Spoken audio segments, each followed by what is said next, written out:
What's up, guys? This week we saw Upgrade, written and directed by Lee Wannell. This movie takes place in the near future, and a mechanic and his wife get attacked by muggers, and his wife gets killed, and he gets crippled. He becomes a crip, and he can't move any of his body, and he ends up getting a chip in his back to make him walk again. But what he doesn't know is this chip comes with superhuman abilities that makes him fight better, so he uses these new abilities to hunt down the people who killed his wife. Alright, as far as my expectations go, this movie looked interesting to me because I'm pretty sure it premiered at some film festivals. It looked kind of like an indie thing. It looked like a cool idea that could be executed pretty well. I kind of wasn't really paying any attention. It went a little bit under my radar. I saw some trailers for it, thought it looked interesting, but thought it might be kind of a stupid movie. But we had nothing better to do, so we went to go see it, and it was surprisingly good. Yeah, so I wasn't too excited for this movie. I saw the trailer for it. It looked pretty decent. It looked like a different kind of action movie with the camera work and stuff. And it looked like just a simple revenge story combined with like RoboCop and such. So it looked like a pretty enjoyable film. It was getting really good reviews, so I was interested to see what was going to be.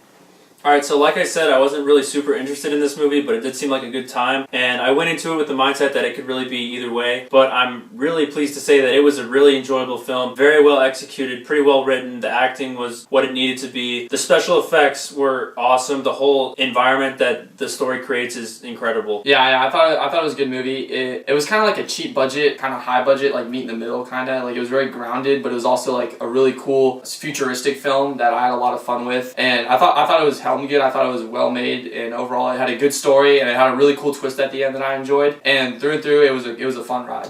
So obviously the thing that most people were probably excited for this movie was the action scenes, and they were done really cool with like the thing talking to him in his head and stuff, and him fighting. It had some really cool camera work and some really cool stunts that I thought were pulled off very well. Yeah, one thing that I thought was really interesting about this is that it's not just, like we saw in that movie Limitless, this guy takes a pill and it unleashes his body. The interesting thing about this story is that the actual chip that's being put into this guy, it's kind of its own character, and there's a relationship between the two of them that develops over time. And that comes out a lot of time in the fighting scenes, which are done really well. There's a lot of kind of camera work, like we see in the trailer, where he all of a sudden stands up as soon as Stim activates and the camera follows his movement very closely. Times like that, it could be a little bit too motion blurred and jarring, but I think it's a good balance of those really close following and motion shots with also letting you see what's going on around the set. So I think it was really well executed in terms of action.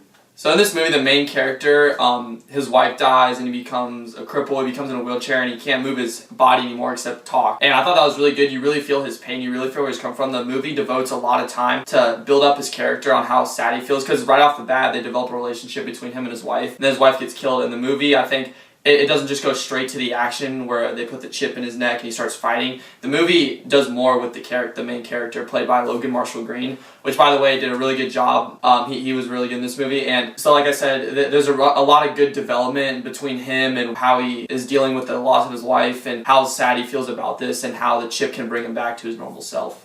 Yeah, and building off of that, one thing that I thought was done really well was just the characters as a whole. Not solely the main character, although that was very well done. The character development of you'll see there's a character who is the inventor of the chip. Very strange personality, but it's pulled off perfectly. I think they found one of the best cast choices they could have possibly found for that character. He nails it perfectly. And even just the writing and the delivery of the relationship between the main character and the STEM chip, it's fleshed out enough that you can tell that there was a lot of effort and care put into the smallest details of how they interact with each other. So I feel like that was done really well. It benefits the movie as a whole. So the director and writer of this movie is Lee Wannell. And he's known more for acting. He's more of an actor, and I think this is like the second or third movie he directed. But you can tell this was a really passionate project of his because he helmed this movie very professionally, and he took a lot of pride in, I think, directing every action scene and every character moment. And I thought it was directed fine for just as he's a new kind of director, and I thought he helmed this pretty good with a really cool stance on the future. Yeah, I feel like the same exact thing. He did a great job of focusing on these details that are really important to the story, but at the same time showing us all the background that's going on. We see there's all sorts of futuristic cars. There's all sorts of the shots of the city that they're living in are really cool. Gives almost kind of like an early Blade Runner vibe to it, but not so dystopian. So it's really neat experience, and I feel like it's a good balance of having it grounded enough so that you can see what's going on and you're invested in these characters, but also being really interested in this world that they're living in. Yeah, and like I said, he understands character development. He doesn't just go straight to action and want to show a bunch of action. He really builds up the main character, and he did a great job with that as well. Alright, so one thing that I think really seals the deal with this whole world building technique that's being used throughout the movie is the music. It's incredible. It fits perfectly. You can tell there's a lot of love and care devoted solely to the music because, again, it's part of building this whole environment that they're a part of. Very reminiscent of Blade Runner, of these very futuristic sci-fi films that are in like this utopian cityscape. It's very reminiscent of the old 80s neon kind of Outrun kind of style. A lot of stuff like Escape to New York. It's Escape from New York. Escape from New York. And just old futuristic sounds like that, a lot of heavy synthesizers. It's very full sounding, but at the same time it's very adequate to what it needs to be, and it doesn't get in the way of the story, but it really pulls you into the whole world that they're living in. It's incredible. Some flaws with this movie, I think it does get a little stereotypical at times. Like there are parts that are kind of unoriginal that we've seen 100 times before. You can tell it does take a lot of influence from movies, like he said, such as Blade Runner, John Wick, RoboCop, and at times it is kind of stereotypical. He's just hunting down some guys that killed his wife, but it is original in that way with the chip and how he can fight like that. But there's just moments where I felt like, oh yeah, I've definitely seen this before, and that does kind of downgrade the film a little bit with its originality. But that doesn't. It's not the overall film as a whole, but it's just certain moments I think in the film that kind of are unoriginal and stereotypical at times.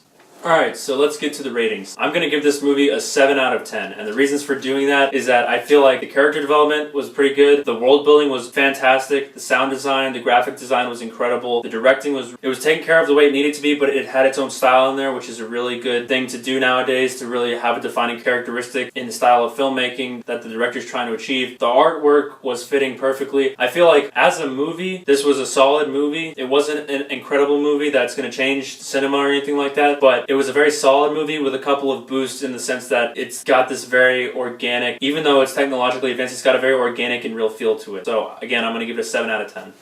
Yeah, so this was a very solid futuristic action film with good acting by Logan Marshall Green, even though he gets a lot of hate for not being as good as Tom Hardy. But in this movie, he was actually really good. I enjoyed him. And good directing, it had a good soundtrack, a really good score with it. And it was overall just a fun action film with a really cool plot and a great twist at the end that I didn't expect really at all. And it was just a solid, good film with a passionate director. I'm going to give it an 8 out of 10.